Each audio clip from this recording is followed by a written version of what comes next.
Enfant, j'avais tout de la bonne élève. J'étais calme, sage, attentive. Et puis un jour, arrivée à l'école, la plume en main, ce fut terrible, violent, paralysant. Je me suis rendu compte en fait que je n'arriverais jamais à écrire. Enfin, comme on me le demandait. J'ai eu qu'une envie, c'était de m'effacer, de ne plus me faire remarquer. Je me suis sentie exclue, mais j'étais exclue. Et puis un jour, tard, adulte, j'ai compris. J'ai compris de quoi je souffrais. Je souffrais de dysorthographie. Alors la dysorthographie, c'est un trouble de l'apprentissage. Ça se manifeste par une difficulté de compréhension et de reproduction des symboles écrits. Enfin, vous vous dites peut-être, il y en a des mauvais en orthographe, vous avez trouvé une excuse là? Non, non, ça ne marche pas comme ça. Mais moi, cette dysorthographie, elle m'a fait un cadeau. Celui de développer d'autres modes d'expression, qui ne passeraient pas par l'écrit, qui ne passeraient pas par les lettres, mais qui allaient passer par mes yeux, par mon corps et par mes mains. Mon premier moyen d'expression, je l'ai trouvé à 12 ans. À 12 ans, j'ai eu une révélation, ça a été la photo. Et puis à 16 ans, j'en ai fait mon métier. Ça a été Paris, la mode, la pub. Bref, depuis la photo, ça fait 40 ans maintenant, elle ne m'a plus jamais quittée. Et mon sujet de prédilection, ce sont les femmes. Mon deuxième moyen d'expression est venu tard, en fait, c'est le tatouage. Il faut que je fasse un strip en plus, enfin bref. Et donc, j'ai décidé, alors à 47 ans, quand même assez tard, de me faire tatouer. Et puis moi, je n'ai pas eu envie d'un petit signe comme on aurait pu faire. Je me suis dit, bah tiens, je vais me tatouer un bras. Et puis pas n'importe quoi, une tête de mort mexicaine, tout de suite. Enfin, avec des obturateurs photo, vous verrez pourquoi après. Et puis, en fait, quand je me suis fait tatouer, je me suis rendu compte que ce n'était pas seulement se mettre de l'encre sur la peau, c'était écrire mon histoire, comme d'autres pourraient écrire leurs histoires sur des journaux, moi, ça me permettait d'ancrer mon histoire. Et surtout, quand on se fait tatouer, on a aussi l'image du corps qui change, une réappropriation de son corps. Et puis, il y a 3 ans maintenant, j'ai réussi à faire, en fait, tatouer mon dos, mes bras, mes jambes. Enfin, là, je suis toujours en cours. Parce que ce qu'il faut savoir, c'est que ça fait 5 ans que j'ai commencé. Alors, mes potes me disent, mais t'arrêtes quand? Eh bien non, je dis, tu sais, je suis toujours en chantier, ça fait 5 ans. Et un chantier, on sait quand ça commence, mais on ne sait jamais quand ça finit. Bon. Et puis, parallèlement à ça, en photo, je travaille beaucoup avec le corps des femmes. Et puis, comme je me suis aussi intéressée au tatouage, il y a 3 ans, j'ai décidé de faire des portraits de femmes, mais des femmes tatouées et des tatoueuses. Donc j'ai entrepris ce projet. J'ai quand même interviewé et photographié 200 femmes. Je les ai écoutées. J'ai bien compris que la réappropriation de l'image, du tatouage, certaines femmes d'ailleurs avaient subi des maladies et s'étaient fait tatouer après. Et moi, quand j'ai photographié des femmes, les corps des femmes, j'ai beaucoup photographié la poitrine des femmes. Et en leur photographiant leur poitrine, j'ai beaucoup travaillé avec des femmes qui ont eu un cancer du sein. Et c'est vrai que quand tu photographies des femmes et que tu es une femme, tu parles de sujets très intimes, tu parles de l'image et tu te livres. Et en fait, ces femmes, elles m'ont livré, pas leur désespoir pour certaines, mais leur mal-être. Parce qu'en fait, quand on est opéré d'un cancer du sein, effectivement, on a un corps qui est quand même mutilé, une image qui est différente. Et ces femmes m'ont parlé de leur perte de féminité et de leur souffrance par rapport à leur image. Et là, je me suis dit, mais attends, toi, le tatouage, tu connais des tatoueuses, pourquoi on ne pourrait pas faire rencontrer ces femmes qui ont subi une déchirure au niveau de leur image, et puis ces tatoueuses qui pourraient faire quelque chose. Mais je me suis dit, mais est-ce que les femmes, en tout cas à Bordeaux, auraient envie de se faire tatouer après un cancer du sein? Alors j'ai contacté l'Institut Bergonié, que je connais bien, et la Maison Rose. Donc la Maison Rose, je le dis rapidement, c'est une maison en fait où les femmes atteintes d'un cancer ou qui ont eu un cancer peuvent se rendre, et il y a énormément de soins et de conseils. Donc c'est une maison très importante. Et puis, donc, on s'est dit, bah, tiens, on va faire une réunion d'information, et puis on va convier les femmes qui ont été opérées. Et en fait, quand on a fait ça, on a eu 35 femmes qui sont venues. On a été assez surpris, c'est vrai, et on s'est dit, bon, ben, il faut faire quelque chose. Donc, on va lancer une opération, en fait, qui va s'appeler Rose Tattoo, pendant Octobre Rose. Et on va tatouer, donc transformer la Maison Rose en salon de tatouage et tatouer des femmes qui ont eu un cancer du sein. Donc 9 femmes ont été tatouées à la Maison Rose. Et en fait, ce qui était très important, c'est que ces femmes-là n'auraient pas été dans un salon de tatouage, comme moi je peux aller, parce que déjà, il y a l'image qui est meurtrie, donc c'est toujours délicat de parler à un tatoueur. En plus, on ne sait même pas s'il va être réceptif à ce que vous allez lui annoncer. Et après, il y a l'intime, évidemment. Et là, donc, les tatoueuses sont venues, on n'a pris que des femmes. Donc ça a effectivement super bien marché. Et en fait, donc, on a des femmes, on en a 9 qui se sont fait tatouer. Et puis, j'avais pas envie que ça s'arrête là. Donc, je me suis dit, ce qui serait bien, c'est qu'on puisse aussi à Bergonié faire une conférence pour que ces femmes puissent donner leur avis, leur impression et surtout transmettre ce que le tatouage en fait leur a procuré à d'autres qui sont sûrement en souffrance. Donc c'est ce qu'on a fait. Et surtout, ce qui était très intéressant, c'est qu'on a eu à ce moment-là, donc les tatoués, certes, les tatoueurs, pas les tatoueuses, et aussi donc oncologues, radiologues. Sur le corps médical, c'était vraiment très important. Et ce qui a été génial, c'est que le corps médical a pris conscience que le tatouage artistique pouvait être aussi une solution thérapeutique. Et donc, je vais vous parler aussi de 2 femmes que j'ai choisies, qui ont été opérées d'un cancer du sein. Alors, la première, c'est Sandrine. Alors, Sandrine, ça a été un peu mon ambassadrice, parce que Sandrine, je l'ai rencontrée dans le projet des femmes tatouées. Donc, Sandrine, elle a eu un cancer du sein, elle a eu une mastectomie. Et puis, Sandrine, quand elle a été malade, sa famille, ses amis, le corps médical lui ont dit « Non, mais t'inquiète, on va t'enlever un sein, maintenant on le refait très bien, ça se verra plus. » Non, mais elle ne voyait pas ça du tout comme ça. Et puis, se faire enlever un sein, c'est pas seulement le sein. C'est-à-dire quand on se fait enlever un sein, on se fait enlever la maladie. Et puis, elle s'est dit, d'abord, moi, j'ai envie de rester en Amazone, et moi, je vais me reconstruire à ma façon. Et sa façon à Sandrine de se reconstruire, ça a été de se faire tatouer la moitié du corps par son tatoueur, pour retrouver sa féminité. Et je vais vous raconter une petite anecdote. Donc, le mois dernier, c'était l'anniversaire de Sandrine. Et donc, je lui ai offert des photos de la séance que l'on a fait.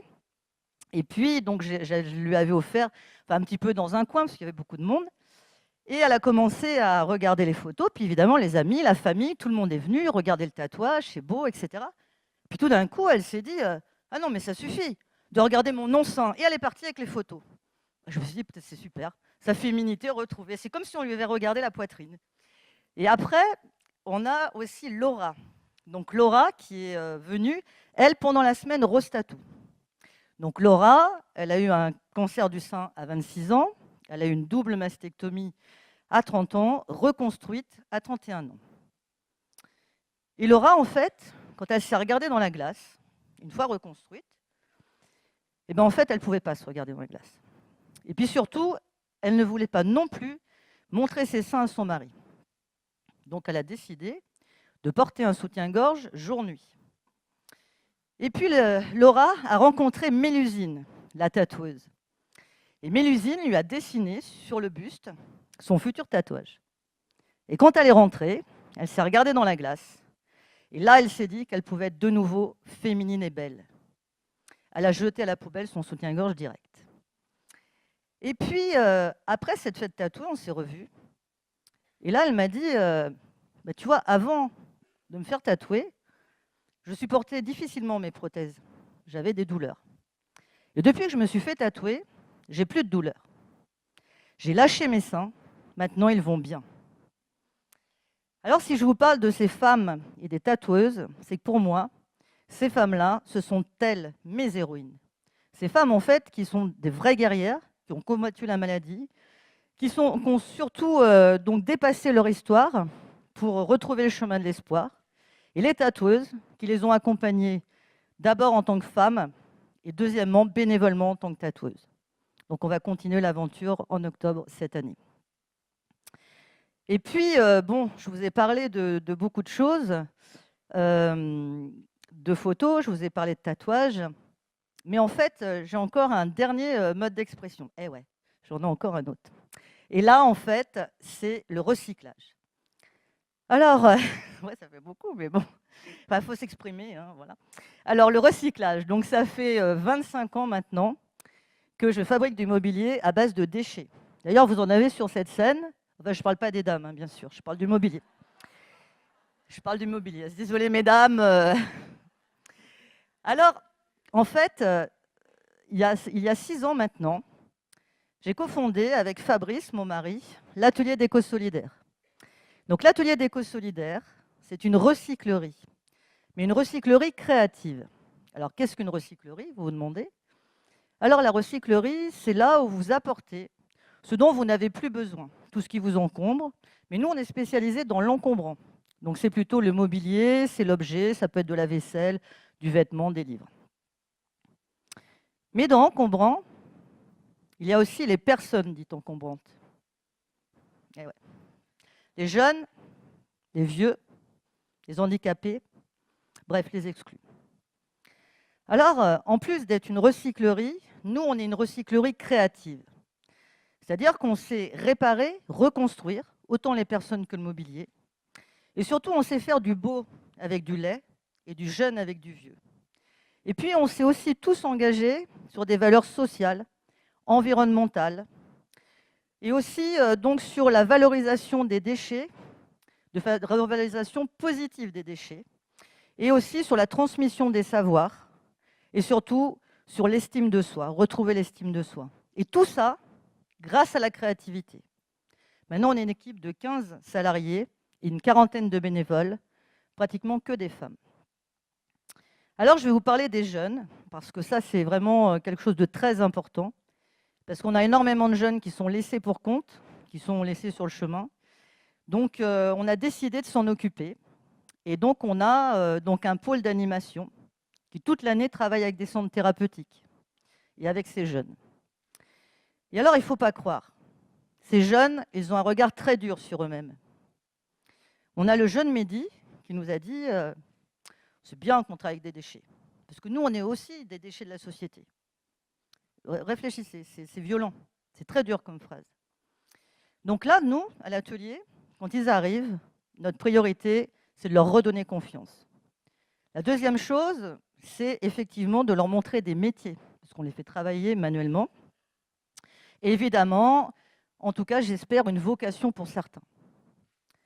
Et puis, après, on a les vieux, je le fais dans l'ordre. On a les vieux. Enfin bon, je pourrais dire les vieilles, parce qu'on n'a que des femmes, mais c'est quand même pas très beau. Alors nous, je suis désolée, hein. Et en plus, moi, les vieux, ça me fait penser à l'obsolescence programmée. C'est-à-dire que, comme des machines, toute notre vie, on essaie de se nourrir, d'être performant, d'être de mieux en mieux. Et puis, quand vous arrivez au top, bah ouais, c'est l'heure de la retraite. Vous devenez vous-même un déchet. Et ouais. Et oui, malheureusement. Mais nous, en tout cas, à l'atelier, on a cet atelier intergénérationnel. Et on a l'atelier des super mamies. On les a appelées comme ça, c'est quand même beaucoup plus beau. Et surtout, elles ont plus de 65 ans. Elles viennent plusieurs fois par semaine. Et en fait, elles viennent partager leur savoir, leur expérience. Et surtout, c'est un véritable sas d'écoute et de parole. Et puis, l'année dernière, donc, on a eu une visite d'Amaël. Donc, Amaël, c'est une éducatrice spécialisée qui travaille dans un foyer occupationnel pour adultes handicapés. Et en fait, Amaël, donc il y a énormément d'activités dans le foyer. Et Amaël, elle a essayé de trouver, en tout cas, des structures ou faire des choses différentes aux résidents pour en fait qu'ils puissent intégrer un milieu ordinaire. Et donc, elle est venue faire visiter la recyclerie donc à un groupe de résidents. Et puis, donc à la fin de la visite, ils nous ont demandé à être bénévoles. On s'est dit, oh là là, des handicapés, on ne sait pas trop comment les prendre, ça va être difficile. Et puis, il y a Marina. Marina, en fait, qui m'a pris à part. Et là, qui a dit... elle est où, Marina? Merci. Il y a Marina qui est venue et qui nous a dit: «Non mais nous, vous avez forcément besoin de vous». Bah alors, tu vois? «Vous avez forcément besoin de nous, nous on est là pour vous aider». Bon évidemment là-dessus, on ne pouvait pas dire non. Alors on s'est dit: «OK». Mais on s'est dit: «Nous, on ne va pas faire des ateliers adaptés, vous allez vous adapter à nous et vous allez travailler avec nous sur la préparation du mobilier». Et c'est ce qu'ils font. Donc ils nous préparent avec nous le mobilier et ensuite il est vendu donc au showroom, il part chez les clients. Donc je crois que la valorisation de soi est quand même très importante ici. Et puis il y a Bruno qui est du foyer qui nous a dit eh bien, l'atelier d'éco-solidaire, c'est bien, on mange ensemble, on se mélange. Et le on se mélange, je crois que c'est le mot le plus important. Et surtout, je remercie vraiment toute mon équipe, parce que c'est une action globale de toute l'équipe. Et ensuite, en fait, comme vous pouvez le voir, pour moi, comme Amael, en fait, je rencontre des héroïnes du quotidien, mais surtout, je travaille avec des héroïnes. Alors, je ne peux pas toutes vous les présenter, mais j'ai décidé de vous parler de 2 de mes héroïnes. Donc, il y a Ouiza. Donc, Ouiza, elle est couturière algérienne. Et elle est venue faire un stage il y a 2 ans chez nous. Donc, elle était enceinte à l'époque. Et puis, elle est revenue cette année. Et en discutant avec elle, elle nous a expliqué qu'en fait, donc Ouiza, c'était une femme battue, maltraitée physiquement et psychologiquement par son mari. Et Ouiza, elle a décidé de partir avec ses 2 enfants, de demander le divorce. Et ça, en allant à l'encontre de sa culture et contre la vie de sa famille. Et surtout, elle a décidé d'être une femme libre et de venir avec nous à l'atelier. Elle fait partie aujourd'hui de notre équipe. Et puis, il y a une autre femme dont je voulais vous parler. Donc, c'est Sabrina. Alors, Sabrina, elle est gitane. Et elle n'a pas eu le temps d'aller à l'école parce qu'en fait, elle avait des frères et sœurs à élever. Et en plus, de toute façon, d'une culture où les femmes ne travaillent pas. Et l'année dernière, elle nous a envoyé un message sur Facebook. Donc, je vais vous le projeter et je vais vous le lire en même temps.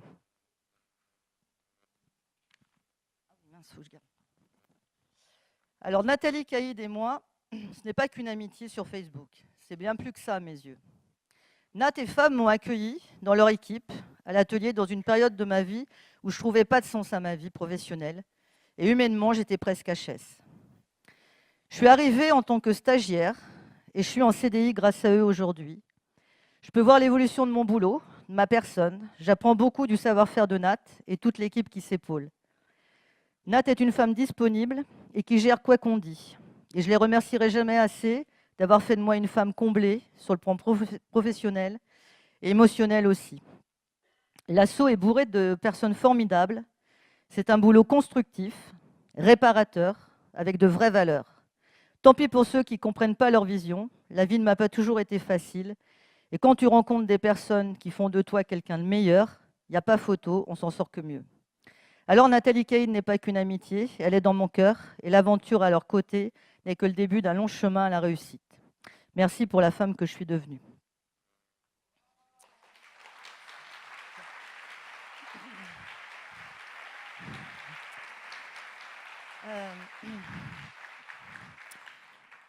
Donc merci, et Sabrina est dans la salle, donc je suis d'autant plus émue. Alors, je suis fière effectivement d'être là ce soir, mais quand même, je me suis demandé s'il n'y avait pas une erreur de casting. Parce que, bah oui, je ne vous levez pas un matin en vous disant que vous êtes une héroïne. Bon, alors, moi je suis allée sur Facebook, et puis je suis surtout allée sur Internet pour voir, j'ai tapé héroïne. Et là, quand vous tapez héroïne, la première qui arrive, vous allez être surpris, c'est Wonder Woman. La deuxième, alors là j'ai besoin de mes 2 mains, c'est Lara Croft. Je parle fort. Lara Croft. Bon, alors là je vais vous demander un effort à tous. Il va falloir vous projeter. Wonder Woman, Lara Croft, moi. Voilà. Ben voilà. Moi aussi j'ai un peu de mal à me projeter. Et je me suis dit, ça doit être le costume. Bon, il y en a un, il est trop voyant, et puis il y a beaucoup de bleu. Ça, c'est pour... Voilà. Et après, l'autre, il est trop moulant. Bah ouais. Bon, en plus, elles n'ont même pas de tatouage. Mais en fait, je me suis dit que finalement, moi aussi, j'étais sûrement une héroïne du quotidien. Parce qu'en fait, je n'avais pas besoin de costume. J'ai 2 super pouvoirs. celui de sublimer les femmes et celui de révéler le meilleur des autres. Et ça, en fait, malgré la maladie, malgré l'exclusion, malgré la vieillesse et malgré le handicap. Merci.